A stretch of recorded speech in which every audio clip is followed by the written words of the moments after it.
जय हिंद दोस्तों, स्वागत है आप सभी का मेरे YouTube चैनल में। फ्रेंड्स, पिछले वीडियो में हमने जाना था यह कि आवेश क्या होता है, आवेश के परिभाषा भी जाने, आवेश के प्रकार भी जाने थे, आवेश के क्वांटमीकरण के बारे में भी चर्चा कर लिए थे।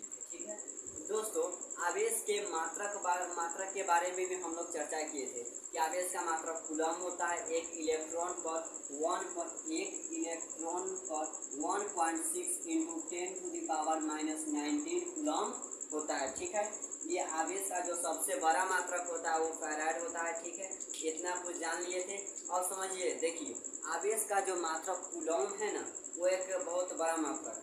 अतः उतना बड़ा नहीं जितना फैराड है, मतलब बड़ा मात्रक है। और इसको प्रैक्टिकली लाइफ में हम इसको यूज नहीं कर सकते, इसीलिए कुछ मात्रक है जिसका हम उपयोग कर सकते। जैसे कि देखिए, डेसीकूलम,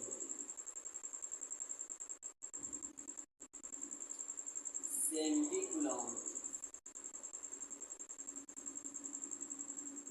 मिलीकूलम, माइक्रोकूलम, नैनोकूलम, पिकोकूलम, फेम्टोकूलम। अब देखिए, डेसीकूलम का जो होता है मान, वो 10 के पावर -1 होता है। सेंटी का होता है 10 के पावर -2, मिली का 10 के पावर -3, इसका होता है 10 के पावर -6, नैनो का 10 के पावर -9, और पिको का 10 के पावर -12, और फेम्टो का 10 के पावर -15। देखिए, यहाँ तक इतना याद रखिएगा कि डेसी और सेंटी का 10 के पावर -1, 10 के पावर -2। ठीक है, -1 -2 इतना याद रखिएगा। अब देखिए, उसके बाद क्या है, याद रखिएगा, मिली, माइक्रो, नैनो, पिको, फेम्टो। मिली, माइक्रो, नैनो, पिको, फेम्टो। अब यहाँ से आप बचपन वाला 3 का टेबल पढ़ लीजिएगा और उसमें माइनस लगा दीजिएगा। ठीक है, तो अच्छा से पढ़िए, मिली, माइक्रो, नैनो, पिको, फेम्टो। तो मिली का हो जाएगा 10 के पावर -3, माइक्रो का 10 के पावर -6, नैनो का 10 के पावर -9, पिको का 10 के पावर -12, और फेम्टो का 10 के पावर -15। अब देखिए, मिली को हम स्मॉल m से सूचित करते हैं, माइक्रो को ऐसे म्यू से, नैनो को n से, पिको को p से, फेम्टो को f से। ठीक है, इतना समझ गए। अब देखिए, अब जब हम क्वेश्चन को हल करते हैं तो आपको ऐसे ही मिलेगा, जैसे कि मान लीजिए 2 आवेश है, एक है 2 माइक्रोकूलम, एक है 3 माइक्रोकूलम। तो क्या कहते हैं, माइक्रो में दिया है, इसको जब कन्वर्ट करना होता है तो लिखते हैं 2 × 10 के पावर -6 कूलम, 3 × 10 के पावर -6 कूलम। ठीक, अब देखिए, अब ज़्यादातर आपको क्वेश्चन में यही रहेगा, मिली आ सकता है, माइक्रो, नैनो, ये तीनों मोस्ट इम्पोर्टेंट है। ज़्यादातर क्वेश्चन में यही आपको देखने के लिए मिलेगा। ओके, अब देखिए फ्रेंड्स, आगे की ओर चलते हैं।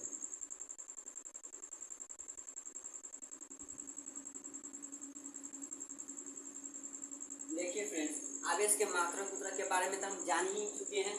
अब जानते हैं आवेश के जो गुण होता है, आवेश का कुछ गुण, क्योंकि हर व्यक्ति का एक गुण होता है, अपना अपना पहचान होता है, इसलिए एहो महाशय के वो गुण है, आवेश का भी गुण होता है। मतलब हम इतना कह सकते हैं कि आवेश के पिछले वीडियो में हम एक गुण पढ़े थे कि आवेश क्वांटमीकरण होता है। आवेश क्या होता है, क्वांटमीकरण होता है। तो पहला गुण हम यह लिखेंगे कि आवेश क्वांटमीकरण होता है, क्वांटमीकृत होता है, आवेश क्वांटमीकृत होता है। ठीक, अब दूसरा का क्या है कि आवेश संरक्षित होता है। आवेश संरक्षित करने का मतलब कि मान लिया कोई निकाय है, उसका जो कुल आवेश होगा वो संरक्षित रहेगा। संरक्षित करने का मतलब कि मान लिया जाए एक कांच का छड़ है, मान लीजिए क्या है, कांच का छड़, और एक रेशम का कपड़ा है। ये होता क्या है, अगर हम ये दोनों में अगर हम घर्षण कराते हैं, क्या घर्षण कराते हैं, तो जितने परिमाण का इस पर धन आवेश होता है, जितने परिमाण का इस पर धन आवेश होता है, उतना ही परिमाण का इस पर ऋण आवेश होता है। इसलिए हम यहाँ कह सकते हैं कि आवेश क्या होता है, संरक्षित रहता है। ओके, आवेश संरक्षित रहता है, समझ में आ गया होगा कि आवेश उत्पन्न होता है, आवेश का एक वस्तु से दूसरे वस्तु में ट्रांसफर किया जा सकता है। बात समझ में आ गया। चलिए दोस्तों, तो दूसरा गुण क्या है, आवेश संरक्षित होता है, आवेश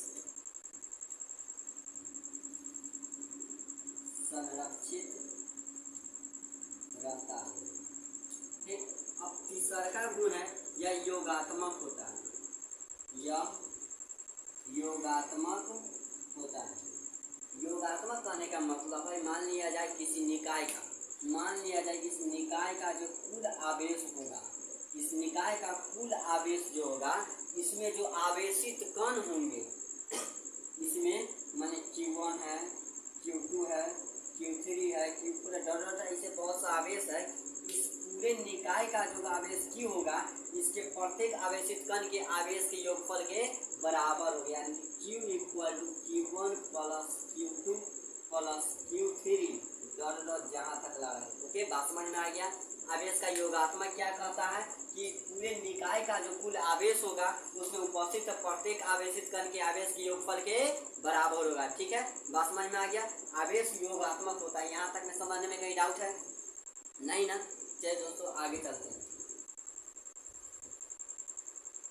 देखिए अगला जो गुण है आवेश का बीजगणितीय योग होता है। आवेश का बीजगणितीय योग कहने का मतलब हम लोग मैथ में सॉल्व नहीं करते, जैसे कि -2 + 3 = 1, -3 + 4 = 1, जब सॉल्व करते हैं तो उसी तरह आवेश का भी हम बीजगणितीय योग निकाल सकते हैं। जैसे मान लिया जाए, देखिए जैसे कि 3 कूलम हो गया -4 कूलम हो गया। अब इसको हम जोड़ेंगे तो 3 कूलम प्लस -4 कूलम बराबर कितना आ जाएगा? -1 कूलम आ जाएगा। ठीक, इसके कहने का मतलब क्या है कि आवेश का बीजगणितीय योग होता है। ठीक है, बस समझ में, सिंपल सा बात है। ये ना समझिएगा तो क्या समझिएगा? आवेश का बीजगणितीय योग होता है। ठीक, अब देखिए आवेश का बीजगणितीय योग होता है। अब सॉरी, इसमें और भी बता सकते हैं आप कि अगर समान आवेश रहेगा तो उसमें क्या होगा? विकर्षण होगा। अगर अलग अलग आवेश रहेगा तो उसमें क्या होगा? आकर्षण होगा। मतलब कि सजातीय आवेश, समझिए, सजातीय आवेश में विकर्षण, सजातीय आवेश में विकर्षण। ओके, और विजातीय आवेश,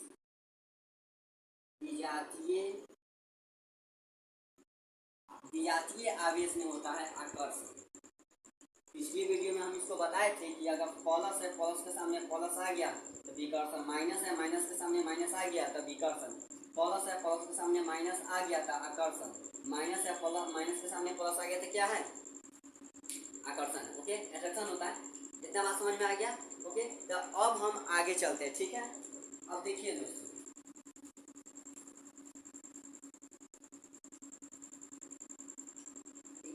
अब हम जानते हैं कुछ चालक पदार्थ के बारे में और कुछ चालक पदार्थ जो विद्युत का प्रवाह होने से रुकता है। वैसे भी आप इस सृष्टि का नियम ही है, अगर प्रत्येक क्रिया के बराबर विपरीत प्रतिक्रिया, अगर कोई आगे बढ़ रहा है तो पीछे से उसका टाइम खींचना बहुत रहता है। देखिए दोस्तों, तो वैसा ही मतलब ऐसा रूल आप बहुत से चीज़ों में फॉलो करके देख सकते हैं। जैसे कि आपने 9th क्लास में न्यूटन का तीसरा लॉ पढ़ा था। क्या पढ़ा था? कि प्रत्येक क्रिया के बराबर और विपरीत प्रतिक्रिया होती ही। ओके, इसमें कोई डाउट नहीं। तो उसी वैसा सेंस लेके, मतलब ये ऐसा छोड़ दीजिए, लेकिन वैसा सेंस लेके आप पढ़ाई में आप इसको इन्वॉल्व कर सकते हैं। ओके, देखिए जानेंगे चालक तथा विद्युत रोधी। अब देखिए चालक क्या होता है, सिंपल सा भाषा में समझिए कि चालक वो है जिससे क्या होता है, विद्युत धारा का प्रवाह आसानी से हो सकता है। इसमें मुक्त इलेक्ट्रॉन की संख्या अधिक होती है, जिसके कारण क्या होती है? आवेश का विद्युत धारा का प्रवाह होता है। ठीक, जिसमें मुक्त इलेक्ट्रॉन आता है और इसके भीतर जो इलेक्ट्रॉन होते हैं वो स्वतंत्र रूप से फ्री इलेक्ट्रॉन गति करते रहते हैं। इसी कारण चालक क्या होता है? अनवरत गतिशील रहता है।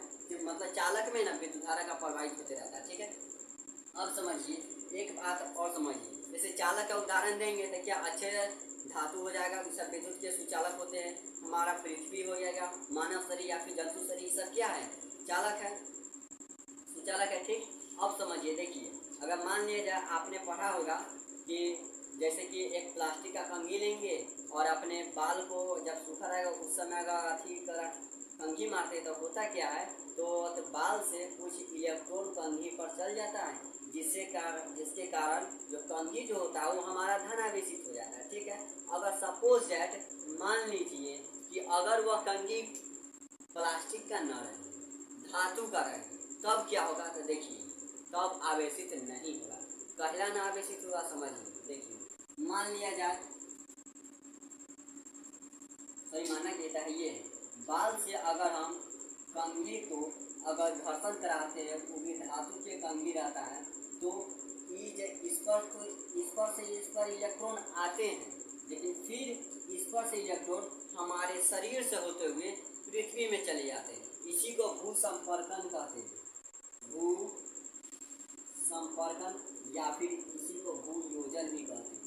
ठीक, भू योजन भी समझ में आ गया होगा कि धातु का कंघी से जब अपने सूखे बाल को जब रगड़ते हैं तो उस पर धनावेशित नहीं होता है, क्योंकि वो भी सुचालक, हमारा शरीर भी सुचालक, तो धीरे धीरे क्या होता है, पूरा आवेशित धीरे क्या पूरा फास्ट पूरा आवेशित नीचे चला जाता है, पृथ्वी चला जाता है, इसलिए हमको मालूम नहीं चलता कि हाँ यह आवेशित हो रहा है। ठीक है, बात समझ में आ गया, चालक का समझ में आ गया अच्छा से, ज़्यादा इसमें पूरा डाउट करने की जरूरत नहीं है। देखिए आपको करना क्या है, आपको देखिए इसमें आपको बहुत टाइम ही बीत चुका है, इसलिए आप करना क्या है, ये वीडियो को पूरा देखिएगा, इसके टॉपिक को लिख लीजिएगा, टॉपिक को लिखिएगा। जब वीडियो खत्म हो जाने के बाद आपको अपना से टेस्ट करना होगा कि हम कितना पढ़े हैं, तो इसके लिए टॉपिक बाय टॉपिक लीजिएगा, उसके खुद से परिभाषा क्रिएट कीजिएगा, खुद से समझ के लिखिएगा। होता है क्या है कि अगर हम किसी दूसरे के नोट से लिखेंगे तो हो सकता है कि हमको याद न रहे, लेकिन जब हम खुद से क्रिएट करके लिखेंगे तो इसमें कहीं शक नहीं रहेगा कि हमको यह याद नहीं रहेगा, क्योंकि यह बनाया हमने है तो हमको याद कैसे न रहेगा। सिंपल सा बात है, याद रहने करेगा, न याद रहेगा तो संभव नहीं।